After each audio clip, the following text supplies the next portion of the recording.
What's up, people? Welcome to this episode of the By the Hood podcast or webcast, because I don't know how you're consuming this content. I'm your host, as always. My name is Jimmy, and as we start off every show, that's with gratitude. Just want to say thank you. Special shout out to all the students from By the Hood University, as well as the youth from the By the Hood Ownership Camp. Listen, I got my partner in crime, Corey, here. Corey, what's up, good brother? What it is, though, every day above ground's a good day. Let's go get it. Yes, sir. Yes, sir. Yes, sir. Listen, and everybody knows that our platform is designed to highlight brothers and sisters who are doing positive work in the community, building businesses, just doing all kinds of great stuff.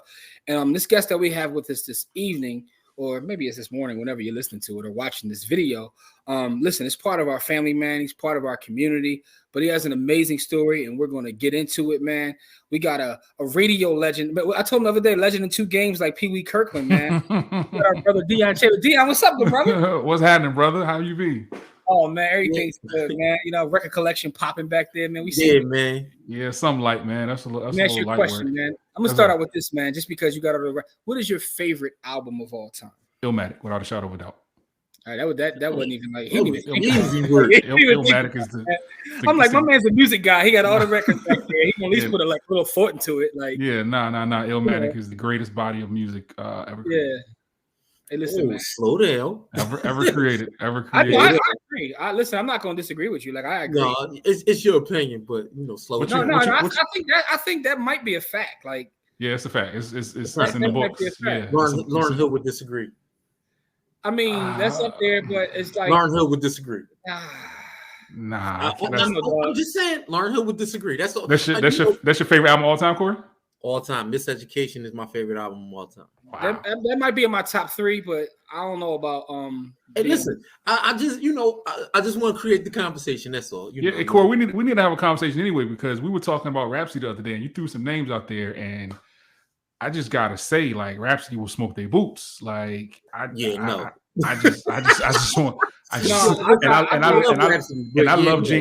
Jean Grey. I love Jean Grey a lot, but nah. She ain't got no Rhapsody. Hold on. I got Rhapsody very high up there. I got Rhapsody probably like number 2, but I don't think Jean is human. I think Jean Grey might be an alien, bro. Like Jean Grey, and I'm a huge Jean Grey fan, so I really get into it. Jean, and I know this is way off topic, but I love having conversations. I love it. But peep this though, Jean Grey has like puzzles within her songs. Like if you really listen to it, she'll say something and you won't even get it until you listen to another song. Like she be on some like Dan Brown type shit. Like, it's like you going back to listen to the other song. You're like, hold up. But here's the question: does Jean Grey have a classic body of work? A classic album? I don't think either do. Layla's Wisdom is a classic album. Layla's Wisdom is very amazing. It's phenomenal. It's a classic album. Classic? I don't know. Like it's a classic album. I don't think so, bro. That's a personal opinion. I love the album, and I think that Rhapsody's probably like number 2 on my list. Like that's not a slight to call someone number 2. Rhapsody is. Go ahead. I don't know about that being a classic album, bro. I don't know how often I go back and like when I say classic, I'm thinking of Illmatic. I can't put that in the same. That's not on the same level. I'm telling you, Paid in Full, Nation of Millions, Illmatic, Ready to. Nah, it is though. It is though. Rhapsody is the greatest rapper under the age of 40. There's no rapper under the age of 40 that's better than Rhapsody. Period. Male or female. No, I might agree with that. I might agree. Oh, here's what I'll say. I don't think anybody's better. I don't know if I can call her the greatest, but I don't think anybody's better. Like if there's anybody else up there, she's right there with her. She's in the like, you know how they do the basketball in the conversation. You know what I mean? As right now in the conversation. I'll take it a step further. I'll take it, and I don't want to belabor this point. I'll take it a step further. Rhapsody is the only person who has been on records with Black Thought, Styles P, Kendrick, and body them all at some point. Body them all. Go just that's all. That's all I'm gonna say. That's all I'm gonna say. That's all I'm gonna say. Now you go too far, man. That's a stretch. That's all I'm gonna say. Let's start the conversation. You know, everybody start the conversation about Dion. Yeah. We about to start the instructor right now. It's all gonna come together. His Rhapsody love is all gonna come together real fast. Right? Dion, where are you born and raised? I'm from Virginia. Okay, from Virginia, right? I'm from Virginia. Rhapsody's from Snow Hill, North Carolina. I know. But I mean, you know, you down south, like, so I get it. But to get to that point, she lives right around the corner from me. So So I knew the point that you were trying to get to. Let me help you out a little bit. Let me help you out a little bit. And not only I was trying, I was, listen. Not only that. Let me just say this. Rhapsody is also the first person to know what my son's name was going to be. My wife and I were hiding my son's name. We didn't want anyone to know what my son's name was going to be. I interviewed her when my wife was probably about 6 or 7 months pregnant. And I said, yo, I'm not going to tell anybody else this, but I have to tell you what my son's name is going to be. I told her her name. I told her his name, and nobody else knew until he was born. So. All right, see, so I just wanted to prove your bias, but Rhapsody, when you watch this, we do love you, Rhapsody. That's no we slight. do. We no shade, Rhapsody, but I just think that Jean Grey is alien, yo. I really do. I just really do. Anyway, with all that being said, though, Dion, man, we talking about where you from, Virginia, and all that, man. But let's talk about your upbringing, though. As you were coming up in Virginia, what kind of student were you? I was an average student, man. Like I wasn't really like an above average student. I was kind of lazy. Didn't always apply myself, didn't always take every opportunity that was presented to me. So I did like just enough to get by. Like I was probably a BC student, you know what I mean? Like nothing spectacular, just kind of coasted through high school. I had an interest in going to college, but I actually went to college to be a chef. So I went to culinary art school. In Virginia, there was a school called Johnson & Wales University. So I don't know if I've ever heard of Johnson & Wales. So I went there to be a chef. After my first year, I was like, nah, this ain't for me. And then I dropped out. I took a gap year, and then I went back to school. I went back to college, and I went to Norfolk State. And when I went to Norfolk State, I started studying communications. So I got into mass comm. And then I was like, yo, like I love music. I should start making beats. And I started making beats. Like I went and got my equipment, got me an MPC 2000 and like keyboard and all of the stuff that producers were using back in those days. And was like, yo, I'm just going to be a producer. Because at this time, like Pharrell and Timbaland and Chad and all of those guys were really, really booming in like the early 2000s. So I was like, all right, well, I can just make beats. And as I'm going to college at Norfolk State, I was like, well, I should try to get on the radio station to like pass my beats off. Because like, especially back then, you're at HBCU. Like, they got the big concerts, the homecoming concerts. So like Fat Joe would come to town, or, Grand Poobah, who was my first interview ever, would come. And I was like, yo, like, this would be a good idea for me to like pass off my beats. Like the rappers would come out, give them my little CD, burn my CD with my joints up there, pass them off. 20 years later, I probably can't remember the last time I made a beat. But just getting out of radio, like I said, within the last 2 years. So. Okay, cool. So that's how you actually made your foray into radio. Yeah. I wanted to be a producer, and it was kind of supposed to be like a stepping stone. And I ended up falling in love with it. What was it about, creating content on the radio or being on the radio? What was it that made you fall in love with it? It was the freedom to kind of express yourself in a way that I had never experienced before. Right. So, this was, of course, before social media and all of those things and content creation as we know it now.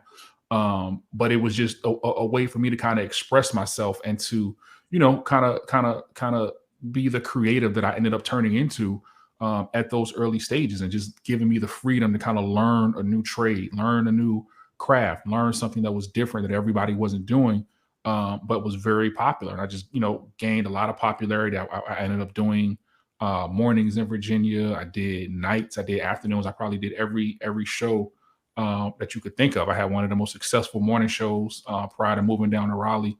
And just, I just loved it, man. It was just one of them things that after maybe, you take your training wheels off and you take your bumps and you make your mistakes, and it's just like, yo, this is really, really dope.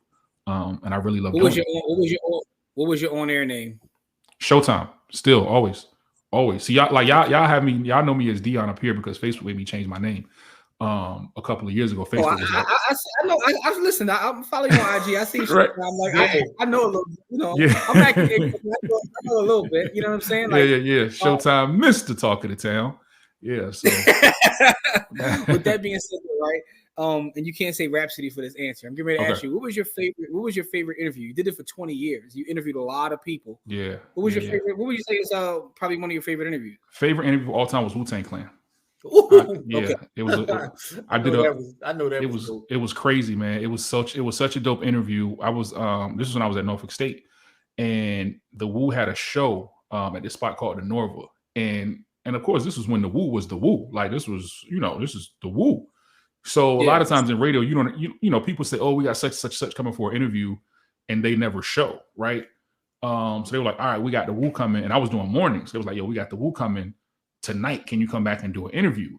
And I'm like, well, shit, like, what if they don't show up? Like, you know what I'm saying? What if I come up here for nothing? So I ended up going up there, and RZA, Ray, Deck, maybe like one or two others came, and it was the best interview I ever had in my life, man. Like it was the dopest interview. Like we really talked about, because I'm a Woo head. So for me to have the opportunity to like talk to RZA about like the making of, and this was before podcasts, of course. So, but me being like the rap nerd that I am and that I was at the time, like I'm asking like production questions. Like I'm asking like, nigga, how did you find the sample for, you know what I'm saying? Like this particular record. And you know, it's an interview that I still have recorded to this day. Like I still go back and listen to it every now and then. And I ended up building a relationship with Raekwon, where like when Cuban Links 2 came out, Ray called me on the phone and was like, "Show, I got a listening party in New York. I can't remember the name of the spot. But he had like a big listening party for like Cuban Links 2. He's like, I want you to come up here." And me and my man went up there and went to the show. It was a dope show. I actually saw RZA here. RZA, they did it when we was on tour before COVID, of course. They were touring. And I was working in the club. So I went to the show to see them perform. And then after the show, they ended up coming to the club. And like, this was like this like a hood club. It's like it's not a place that you would expect to see Woo. Like you might expect to see Lil Boosie or NBA Youngboy, but you would not expect to see the Wu-Tang. So like they all come in for the most part. Like RZA comes in and me and RZA are talking. And I'm like, yo, I know you probably don't remember this, but like 10 years ago, I interviewed y'all and it was the dopest interview that I've ever done in my life, man. And I just wanted to thank you. And, I just had a chance to give him some flowers and just show him the appreciation for that, man. Because those opportunities to have those types of interviews with people that you really look up to, like people that you really grew up listening to and admiring, they don't come that often. You know what I mean? Okay, so now I gotta ask you this question: out of the whole catalog of all the Woo solo and group, what's the best album? That's a loaded question. It's a loaded question. My favorite album is Cuban Links. Okay. The album that is the best lyrically is Liquid Swords. I won't disagree. Actually, I can't disagree with either one of those. I won't disagree with that. I wanted to disagree. I wanted to get in there like right. Disagree with. I don't have no disagreement. I actually agree with that. Let me ask you this question though, right? So, someone who you had a 20-year career in radio, which started at Norfolk State. What do you think about that industry now? Like, is that like now you see with the emergence of like podcasting and like you said, content creation with social media? How has that business changed? Is that a business that, if there's a someone from the youth listening to this and they want to get into it, would you even recommend that, or should they just pick up a microphone and podcast themselves? Like, what's your thoughts on the trend, like the changing of what's happening in media? Yeah, I think it's interesting, man. I think we're in an interesting time because I think that the music industry as a whole dropped the ball when it came to preparing for what was to come, right? Like when CDs were a thing, nobody thought to say, oh, well, what happens when these phase out, like records phased out, and like what's the next move going to be? You know what I'm saying? And when things went digital, it was like, oh, like now we don't know what to do. But now it's not just downloading on your computer. It's okay, well, I can make my own playlist on Tidal, on Spotify, on Apple Music. And now the radio industry is kind of like, oh, like they left us. Like we gotta catch up. So I tell anybody, like I tell all my youngins, like create your own content, man. Like be the owner of your own content. Like radio is dope. I love radio. And I don't think radio is necessarily going anywhere because I think people always have a need to have a connection to something that's local. I think when the weather is bad in your area, or something's going on in your neighborhood, like you're not going to turn on Apple Music to find out what's happening in your neighborhood. Like you're going to turn on your radio or your TV to find out, is the hurricane going to hit here or is it going to hit over there, right?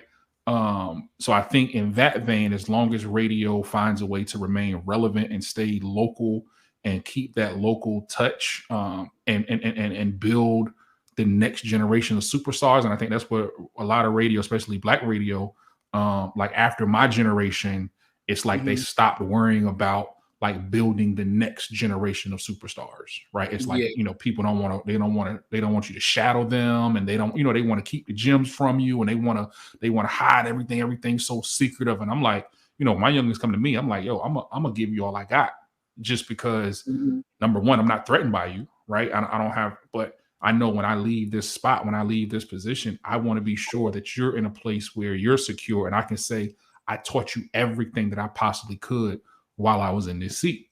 Because when I'm out of this seat and you in the seat, I want to be able to look back and say, damn, like my youngin did it. You know what I mean? Yeah. Like they did it. And I'm proud of them. Like when you say that, I'm sitting there thinking about what you said about like, remaining local. Because I don't even go to the local radio for that. I go to Twitter for that. Like, right. You know what I mean? Like, I really go to Twitter for that. Right. I don't think I've listened to the actual local radio in years. Yeah, I can't. I can't. Well, I can't say that because my kids, when I'm in the car, I'll pop on like the local R&B or rap station, just because I know, just to see. And then because I have kids, I want to know what they're listening to, so I'll pop on the local radio station for that. But yeah, to be honest, like I feel old, like, you know what I mean? Because I used to wait by the radio with a radio and a cassette tape. Man, put your tissue in your tape. Yeah. Tape and just wait for it. You know what I mean? Like, and record what was popping off the radio. Like the radio was the medium for a long time. And like you said, they just gave up the ghost. Like they ain't keep up at all, man. Yeah. John, I heard you say shout out to Tissue and the Tape. Those my guys too. That's family. Yeah. Those my guys. Those my guys.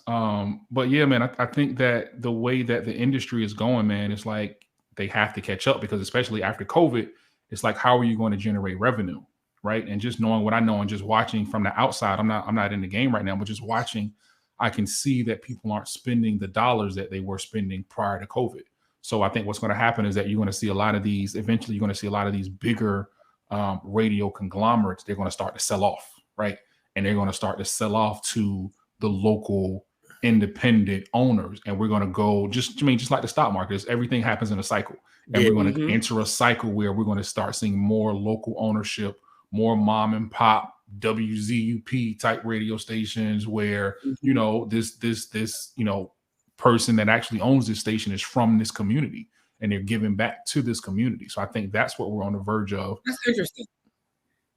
Because what I thought was going to happen, and just thinking it through as we have this conversation, I thought that because they have resources that they would start to gobble up some of the podcasts, right? So you would see like them actually go and become bigger, where they would start to gobble up some of these podcasts. And because some of these podcast networks are huge. They're trying to do that, right? They're trying to do that, but it's twofold. Like you see what iHeart has done with Charlemagne, right? They scooped up Charlemagne's to be the head of the Black podcast division. But what happens is that the iHearts and the Radio Ones and all of those folks, they can't compete with the Spotify's. They can't give Joe Rogan $200 million because they're not generating. You know what I'm saying? So the big names, companies. Yeah, you're right. Right. They can't give Wallow and Gilly whatever they got over at Barstool because they're not generating it. Right. So, and actually we saw earlier what CBS were the first ones to snatch up Drink Champs. Right. Remember when Drink Champs was their first deal was with CBS. Right. I think it might have been a 6-month deal, a year deal. And then after that, they was like, oh shit, we can't afford to pay this. So we got to let y'all go. So those radio companies, they're not generating the income. Like they're trying to do things with podcasting. But again, it's like you already had everything in place 10 years ago. Just having this conversation, thinking this through. Will the tech companies come in and buy local radio stations? Will we see like Apple come in and buy like, the radio, like, as a way to get their fingers and everything else? Because you have a network that, you know, the network is there. So maybe it happens the other way around where the tech companies come in. I can see that. I can see that. You know, but it's just interesting times to be, you know, in that business. I'm going to ask you that. To be alive. Yeah, because but you said something earlier, content ownership, right? If you own your content, then you get to decide how it's distributed. Yeah. You know what I mean? And so that right there is a big lesson for anyone, right? Yeah. So if you're a content creator listening, like, now is the greatest time. Now is the greatest time for you, because these people are paying millions and millions of dollars for your content. All you got to do is be able to create it, right? Yeah. And you have the freedom of expression to do and say what you want to do, how you want to do it. When I left radio 2 years ago, I said I would only come back under, there's only two things that could bring me back. Number one, I would have to have a morning show. And number two, it would be something that I have complete control over creatively. Other than that, I'm cool. Like, I'm cool. I did my 20. I'm good. I'm good. It's like somebody getting out of the military. I did my dub. Yeah, I'm cool. I'm cool. Like, but if you tell me, let me ask you this, right? Because you talked about you work every shift there, right? And people love mornings. Is that, I assume that would be your favorite, because you said that's the only way you would go back. Now, why is that? It's just different. It's just a different vibe. It's a different type of energy. I feel like the morning show in any city that you go in, and I'm talking local radio, not the other avenues, but any city you go in, the morning show is going to drive the city, right? So just think about, I'm trying to think who was on mornings in Philly. Wendy Williams was on mornings. Wendy Williams did mornings. I mean, everybody. Star did mornings. Did mornings. Right. Carter and Sanborn. Like, so, I mean, right. Funny thing, now that you say that, even in sports talk, Angela could talk. I only know the morning people. Now that you said that, right. No, I mean, my it's just different. Easy. That's my guy. But that's interesting though. All right, so you're right about that, I guess. You know, because when I think about radio here, most of the people I know are the people from the morning shows. Yeah, and that's where you get your a lot of your notoriety. And, you know, I ain't chasing that. I'm more so chasing like the freedom of it. Like, you have the freedom to have discussions about what's going on in the community. Like, that's really what I want to do. Like, I want to talk. You know what I mean? Like, I want to talk. Like, I want to talk to the people, and create, you know, skits. And there's just certain things that you can't do that if you're on nights. Like, my last show that I had was on nights. I was doing 7 to midnight. You just don't have that same freedom because the listeners are different. Like, they're not listening for that type of stuff at night. You know what I'm saying? Like, they're listening for their song, or listening for shout outs, or listening for whatever. But in the morning, it's just a different type of vibe, and you can just kind of move differently, man. But again, I think you have to be in charge of creating your own content. Like, period. Got you. So let's talk about the transition you made, right? So after 20 years in radio, you know, you during the pandemic, you stopped working in radio, right? I ain't stopped. They fired me. Okay. It's called what it is. It wasn't voluntary, Jim. It was not voluntary. It was the pandemic started. It's a whole different conversation. I didn't say, no, I don't want to do this no more. They say, no, we can't afford to pay you anymore. We'll see you later. Take this severance. Go about your business. Got you. So you made the transition in a couple ways, right? So now, so for those who don't know, right, Dion has a career, right, and that spans years in radio. But Dion is a master options trader, right? And, you know, a lot of folks in our community, when they hear this, they're going to say, I didn't even know Dion had that career, because they know you for trading options. Right. Options game. How long have you been in the options, and what got you into stock options? So it's crazy, man. So like I said, when I left radio, they let me go with my pension. Not my pension, with my severance. And of course, you know, the stimmies was hitting, you know what I mean? What the girl called Donald Trump? What she call him? Big Bang P, and what was Trump name? Big Bang D. He started throwing the stimmies out. So around that time, man, I started thinking about what my future would hold, right? I got a wife, I got 2 kids. I started thinking about, well, if like you can let me go after being in this career for 20 years, like I can't really let my family rely on anybody else. You know what I mean? I can't put my livelihood in anybody else's hands. So they let me go. I had my joint, and I had my 401k was, at the time while I was working, it was, and I'm not sure, Jim, you might can have the correct term, but it wasn't self-directed. It was basically, they take you take your money and they, whatever they do, whatever they're gonna do. You contribute to it and they contribute, whatever. But what happened was, man, just like a lot of folks within the pandemic, I started wanting to focus more on financial literacy. So I started watching EYL. So I started watching EYL, and they were speaking a language that I could understand. So I got into watching Market Mondays, and it's like, okay, this seems like it could be interesting. And following some of the steps that they were and the instructions that they were giving on EYL. Okay, well, let's take this 401k and let's make it a self-directed 401k. And let me have a little bit more control over my money, because again, I don't want anybody else to control what I'm doing at this point, right? Like if nobody else is gonna take care of this family, I got to take care of this family. So I got to figure out some ways to create levels of income that can live long beyond my time here. So when it's time for me to go, I'm leaving something behind, right? My daughter at the time was probably 15. My son was probably 2. My wife and I have been married for a couple of years. So I was like, all right, well, what can I do? So I just started just kind of tapping in, like a lot of people, man, like tapping into the YouTube videos and tapping into the EYL community, and hopping into some Discords and just kind of learning, man, and just really studying what it was, like, and how we can make income. It was another joint on YouTube, the Come Up series. I started watching stuff like that. And just really trying to educate myself, like, and just immersing myself in it, and just kind of like, wow, like this is dope. Like this is really a way for us to make money, because this is stuff that they don't teach us in school, right? They teach us about the Pythagorean theorem and y equals x, y, z, and all of this stuff, but you ain't teaching me how to make no money. Like you could have taught me this 20 years ago. You know what, man? All right, so a couple of things, man. First and foremost, man, shout out to the brothers from EYL, man.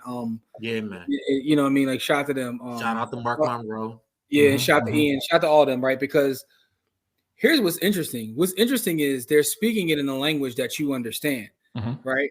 So even when you talk about, like, x squared plus y, whatever you want to say, right? We do use that in finance, right? We use Fibonacci when we're looking at options. We use a lot of these things, but it's not explained to us in a way culturally that we can understand, right? Right. Because I had an argument with someone. It was like, man, algebra was a waste of time. It's a real estate guy. I says, but when you calculate your rents and you calculate your market value, you're doing algebra. You just don't even know you don't know that you're doing algebra, right? So and shout out to our brother Kill Parker, who's a mathematician, and he always talks about math isn't marketed to us the right way. Absolutely not. Because whether you know it or not, I've seen you break down a chart. You're doing algebra and math, like you're doing it's stuff you told me. They told me this. I'm like, you're actually doing that, but you don't know that you're doing it. You know what I mean? But that's why it's important. And Corey talked about what a time to be alive in terms of like content, but that's the good thing, right? Because everybody you named, I've watched their content. You know what I mean? Like, chopped it up when we toured in EYLU. So, you know what I mean? Like, I appreciate all that, because it's at a point now where I don't even have to watch anybody outside of our culture, right? You know what I mean? Like, there's so many content creators that look like us. That's all I watch personally. You know what I mean? So, but anyway, man. So that was your journey. Well, let me say this, Jim. Let me cut you off for a second. And I want to give y'all your flowers, right? And I think it's important, if for nothing else, in this interview, that I give you all the flowers that you deserve for By the Hood, right? Because I discovered you all through, I think it was the second. No, I don't know if it was the second or the first time that y'all did EYL. The class joint that y'all did. Y'all done. You did the real estate joint. You did two. We did real estate. We did a real estate and crypto class together. Crypto, yeah. Okay, I can't remember if it was whenever it was. Not the most recent one you did, but the one before that. Okay. I discovered you all, and it was something about y'all that made me say, like, I want to be a part of this community, right? And you all broke it down to a way that it made sense to me. And it made me want to join in and be a part of what y'all were doing, right? I mean, just the name alone, By the Hood, is just something that I think is dope, and I think it's something that we should all be working towards. If we have different goals financially, it's like, how can we take back our communities, right? How can we take back what we're doing? So I started y'all had the precious metals course for $5, I think. I grabbed that. And I hopped into the Facebook group, and I listened to the podcast a couple of times. I think I listened to the episode with Alistair and a couple of other joints. And I was like, yo, like these guys are really like solid guys, right? Mm-hmm. Because coming into this space, and it's so funny, like, and I'm gonna go on a tangent a little bit. I saw something on Twitter a couple of days ago, and they were talking about something, and a young lady said the time during the pandemic was such a predatory time for people teaching financial literacy. And I'm like, damn, she right. Yeah. Like everybody came up with a course. Everybody had this, but not everybody really knew their stuff, right? But they were taking advantage of people just by the things that they were saying and how they were presenting themselves. I have never, in the time that I have been in this community with you guys, I have never felt like this was a situation where you all were taking advantage of people, where you all were doing this just for the money, where you all were, doing, and then I found out y'all were in the nonprofit world. Like I'm doing stuff in the nonprofit space. And I felt the connection, right? Mm-hmm. So I tell people now who are just learning how to come into the market, who are just learning and wanting to find a community of people that you connect with. Yeah. If you're trying to learn, right? Because I connected with y'all, but I also have other discords and other things that I've tried that I just didn't connect with, right? Mm-hmm. And you join these groups and you see people say, "Oh yeah, why?" They got the testimonials in the Discord, and like, "Oh, I made $5,000 a day. Oh, I made $10,000 a day." Da, da, da, da, da, da, da. That's cool, but I didn't connect with you. Yeah. And for me, and the type of learner that I am, and the type of person that I am, I want to feel like I'm connected, so I can be like, Jim, yo, I don't understand this. Da da da da da da da. Or when I come on the show, when I come on the show on Sundays with y'all, and I'm sitting there like this, I'm soaking it up because I know I'm surrounded by 4 or 5 people who are smarter than me in this space. Mm-hmm. And I think that's what's needed. We have to be sure that we are letting people know what y'all are doing, because y'all are bringing people into this community that are like me, that might have known, might not have known. I've blown an account. You know what I'm saying? But I'm still fighting. I'm still learning. And I'm still like in the trenches with y'all every single day. And I see what y'all are doing. And I just applaud y'all, man, because it's dope. Man, listen, thank you so much for saying that. Man. Because that's kind of what we're trying to cultivate, because like we don't need to sell courses to make it. That's not how we make our money. We don't make our money from selling courses. Right. Like the only reason we sell courses, honestly, because we try to give it away for free. And people don't respect free. People don't respect free, for one. And 2, just to pay for hosting. That's it. Like that's why our courses are affordable and things that we do. But I appreciate you saying that though, because that's exactly what we're trying to cultivate. And the one thing you said, which I also co-sign, is you got to find your tribe, right? There's tons of tribes out there, but you got to find the ones that connect with you. I think a lot of times, and I've made the mistake personally, where you try to help everybody, or you try to bring the people closest to you, but that's not who your tribe is. You got to find your tribe and then build with your tribe. You know what I mean? So we in the trenches every day, trading and investing and things like that. And it's dope, man. But you've become, and to give you your flowers, you're serious, because like I've seen you break down charts, I've seen you do screeners, and I thought you were doing this for years. I'm like, well, he already come in here with experience. I didn't no, because listen, you especially as it pertains to charting and running screeners and things of that nature, there are people that have been in the business for years. They can't do what you do already. So I'm like, you must have put a lot of time into studying. Yeah. And I just, again, man, I learned from watching and from making mistakes. Like, when I first started doing it, like I didn't really understand what options were. I didn't understand, I thought you just, you buy the contract and, you sell it and you get, I told my homeboy when I first was learning, I was like, yeah, you sell the contract and then you get the amount that you pay for the premium times 100.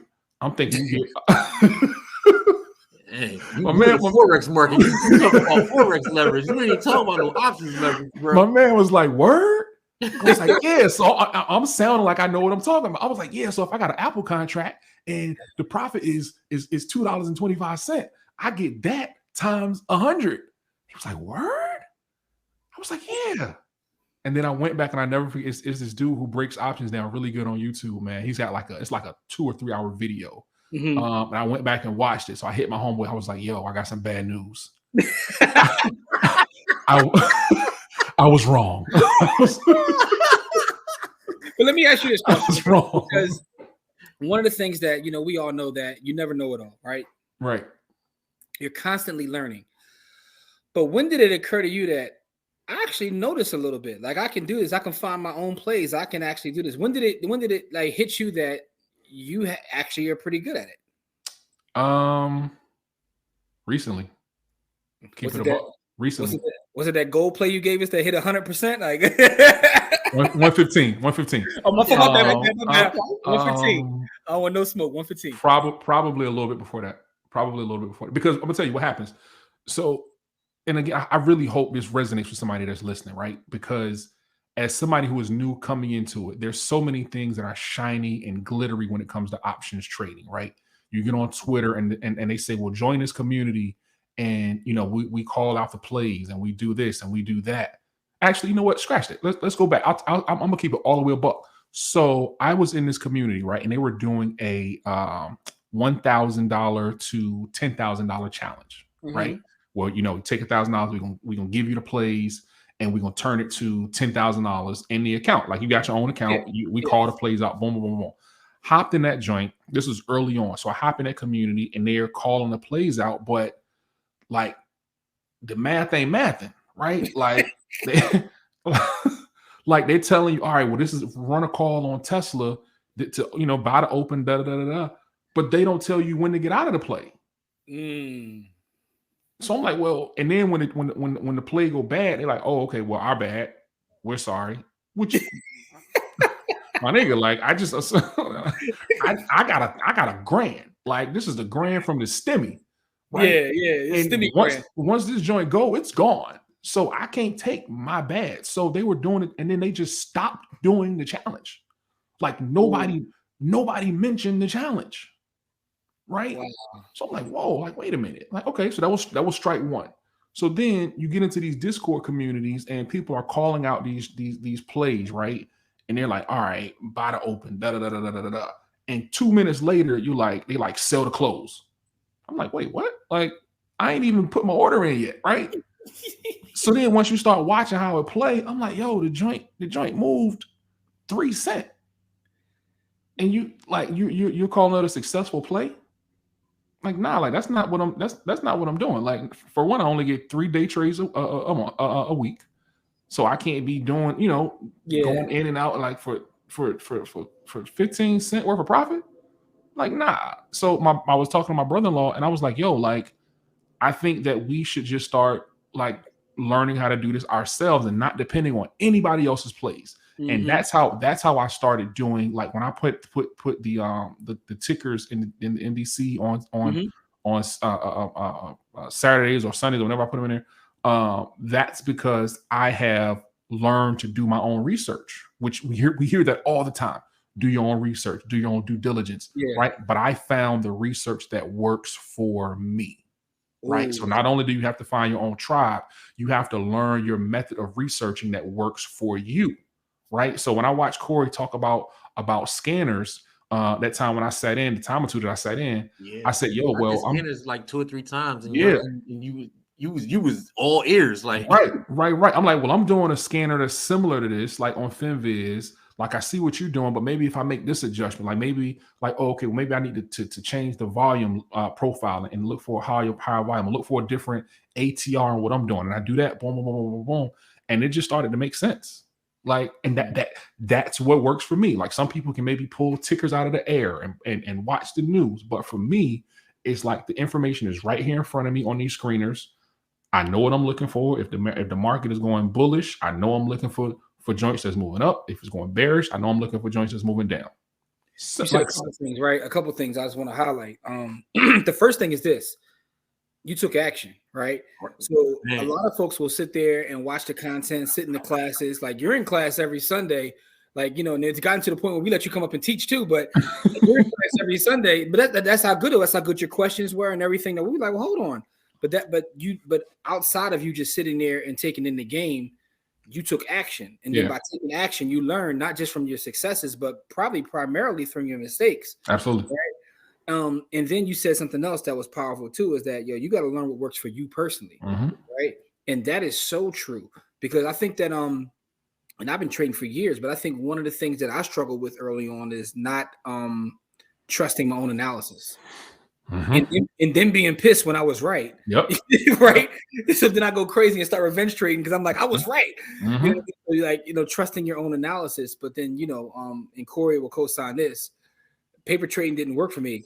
I gotta get burned. I gotta like I need that. I gotta set the money on fire. I can't paper trade. Yeah. But that's your tuition. Like, and that's how I looked at it. Like, I looked at it like this is something that I'm learning as I'm going. It's on the job training, but it's my tuition, right? And every mistake that I've made, I've learned from. And I told somebody the other day, was like, oh yeah, I took a loss on such and such. And I was like, nah, it ain't a loss, it's a lesson. Because you'll know going back next time not to make that same mistake.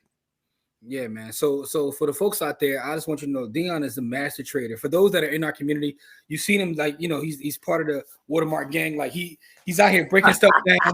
WMGZ. He's out here breaking stuff down. His chart game is phenomenal, man. And that's dope to see. Like you make that transition from radio now to trading, but also you created your own content. Let's talk about, you know, your other thing that you got going on as well. You created a whole platform around Black parents, right? Yeah. So Black people parenting is one of my newest babies. Just as a father of two, my daughter's 17, my son is 4. So I got them on two different sides of the two way different sides of the fence. And just as somebody who was raising a teenager, specifically my daughter, I started to realize that, you know, there wasn't really a space for Black parents to vent, to lean on each other, like a safe space for us. And, you know, throughout my radio career, I also did some stuff in the nonprofit field. So I was like, yo, it will be dope if, number one, if I create a community that's just for us, right? It's a space that's just for us. And you don't have to necessarily just be a parent. You can be an uncle, you can be an auntie, you can be a godparent, you could be a basketball coach, whatever. Like, because all of us are collectively trying to raise this village. Yeah. But we need space. Like, even if you're not a parent, like, you know, them kids get on your nerves, right? You know that it's gonna be times when you feel like kicking them out the house, but you know you can't because they can call the law. Like, that's just life, right? It's just life. So you know, I wanted to create a space for us, man, and create Black people parenting as a brand that speaks to us in all walks of life. So there's a Black people parenting podcast. There's a Black people parenting Facebook group. We're working on Black people parenting merch. I've got some books that are coming out that I'm in the process of writing. They're not going to be books like, what's your man name, Quan Mills. They're not going to be Quan Mills books. not quite. Not going to be on that level. He's a genius, yo. He's an absolute genius. I might need to reach out to him though, like for some strategies. Like, legend, man. I might need to reach out to Quan Mills. But yeah, man, I just think it's important that, you know, as parents and as people who are concerned about where this next generation is going, that we have spaces that we can connect with each other and that we can see people. Like we talked about, EYL was big in bringing financial literacy to the masses. Like, I want to bring the importance of responsible parenting to the masses and say, you know, it's going to get rough, it's going to get real, but at the end of the day, we still got to raise these babies, because nobody in the world is going to care for our babies like we care for our babies. So we got to make sure that we do everything that we can do to get back to that, you know, not just group economics, but a group way of thinking when it comes to kind of how are we going to empower these kids to go out and be the leaders that we need, to be the doctors, the lawyers, the carpenters, the barbers that we need, like giving them all of the tools that they need to get out in the real world and really make a change. Let me ask you this question, right? So, you know, you have, you know, your community you're cultivating, as well as being, you know, a trader now. How has the 20-year career that you had in radio, if at all, how does that help you with your trading, if it does, but also as creating Black people parenting? How has it helped you, that long career you had? Well, I think with trading, it helps me because I know that I don't necessarily want to be. Let me say this. Aside from being in the radio for 20 years, I also, people don't know, like, I also worked in the call centers for a long time. Like, people hear the radio and they hear like, but nah, like, I was also in the trenches in the call centers, like taking 100 calls a day, like you know, working for the banks, working, like, doing all of that stuff. So the radio career has kind of helped me with trading, because with trading, I know that I can never go back to working in a call center ever again. So if this trading thing don't work out, I'm not in radio right now. I don't have nothing to fall back on, Jim. So they're gonna try to put me back in the call center because I got to pay these bills. So it's like, if I don't get this right, if I mess this one up, they're gonna throw me back in the call center, and I can't do it. I ain't built for it, man. So yeah. But also, when it comes to cultivating the community, I think with radio, it's all about how you build your connections, right? You build your connections with your listeners. People listen to you, and they believe in you because they know you, they like you, and they trust you. And I think that's important with any relationship that you're trying to cultivate. It's important that we build the connection with whatever demographic. Like if I say my target demographic is going to be, Black women in between the ages of 25 and 45, like what am I doing to cultivate that particular audience? Like for me, it's just like, what am I doing to be sure that the parents know that I'm here, like, and I'm in it with you. Like, again, 17 and 4. So you can imagine the hell we be going through around here. Like, I have a 15-year-old and a 4-year-old, so I know how that. I know you. I know that absolute. I know the dichotomy. A boy and a girl. No, I got all boys. All boys. Okay. Well, look. You listen. Them girls, man.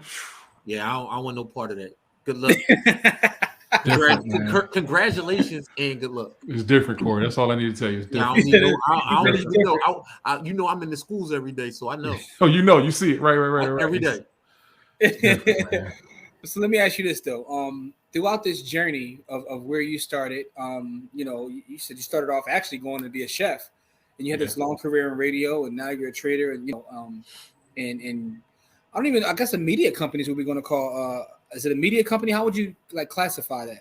Black people parenting.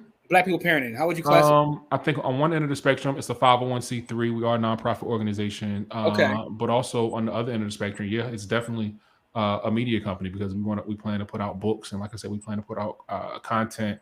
Mm-hmm. The Black People Parenting podcast is already out there. We're gonna have y'all on the show as guests very soon. Y'all are going to the next episode actually. Hey, listen, whenever you're ready.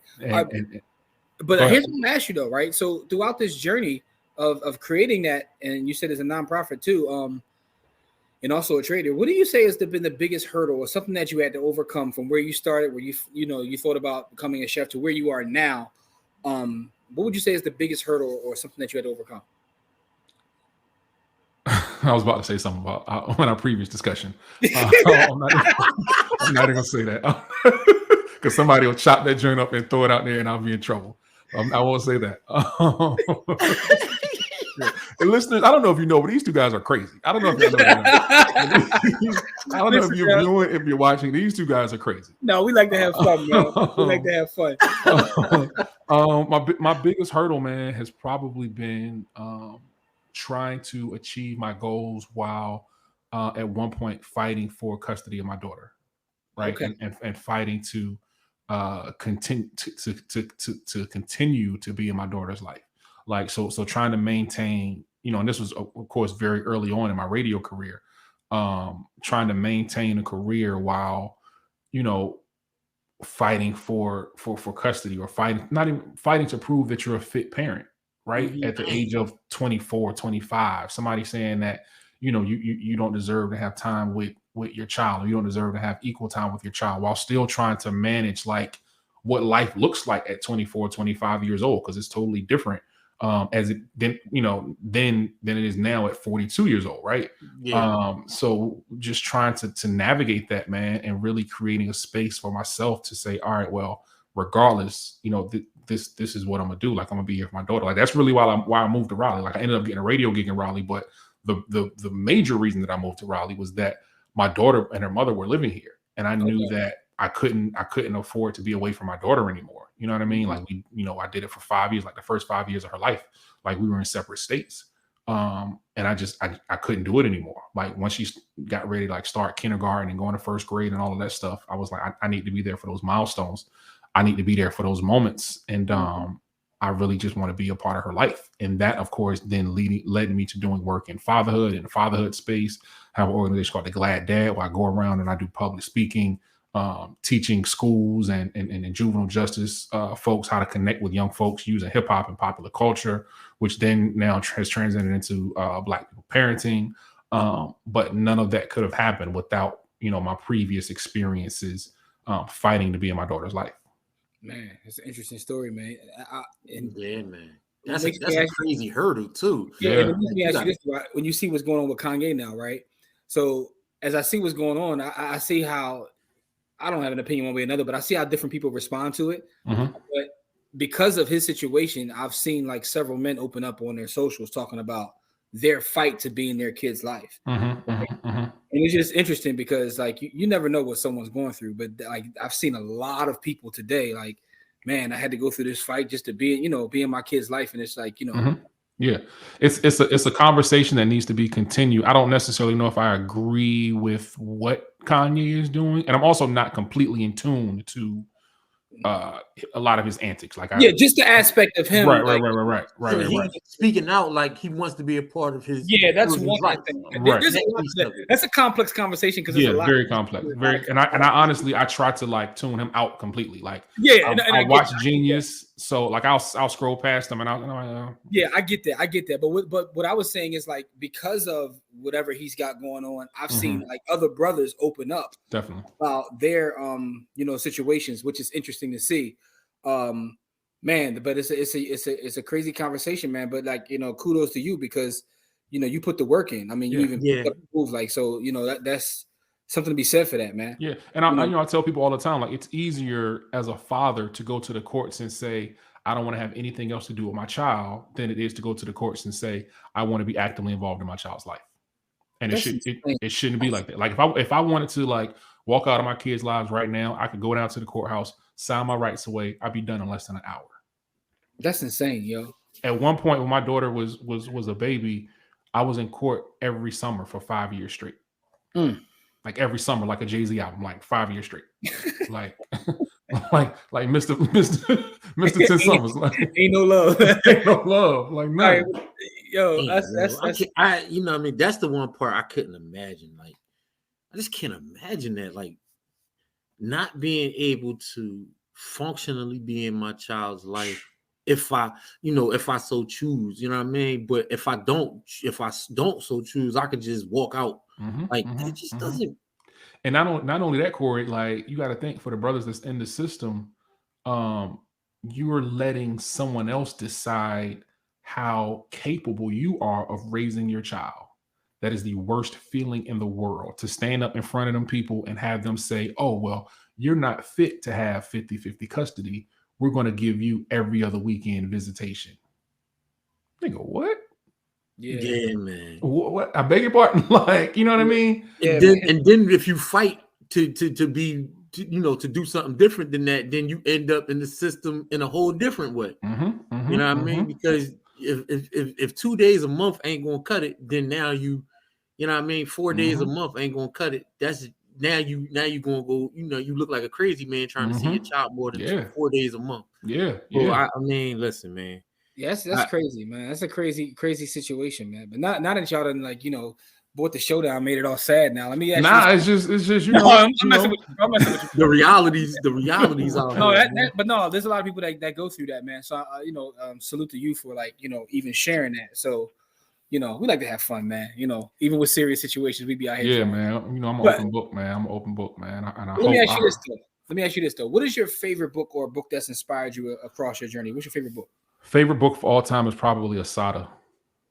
Ooh. Yeah, Asada. Asada Shakur. That's probably my favorite book of all times. Yeah.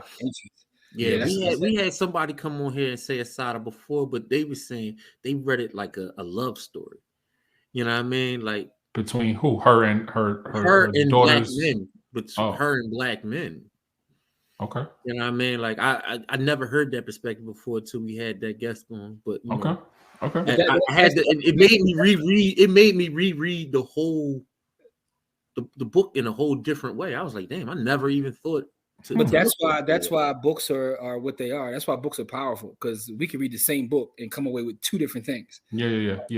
But that's what makes books powerful. But that's definitely a classic. That's definitely. I love that book. Yeah. So So let me ask you this though, Dan. So what's the future for everything you got going on? What are you you talked a little bit about, what you want to do with your 501c3 and as well as, but what does the future look like for you overall, trading as well as your community? I think on a trading level, man, I'm just continuing to learn, right? Like I want to learn different strategies. I want to learn different ways to trade, to make money. I want to, like, my goal, man, is to take this money that I'm trading and do what y'all are doing, get into real estate, right? And look at flipping homes and, like, looking at building generational wealth. Like we hear that phrase used so often now, right? But my daughter, she works at a fast food spot and she's saving up for a car. So I looked at her checking account one day and I said, number one, you got more money in your account than I do. That alone lets me know that something's not right. Like, I just paid all these bills and you have way, like, I'm talking about way more money than I had in my account. So I said, okay, so this is what we're going to do.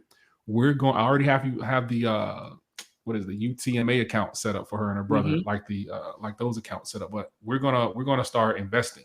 And when she hears me listening to y'all or watching Market Monday, of course she's 17, so it's boring to her.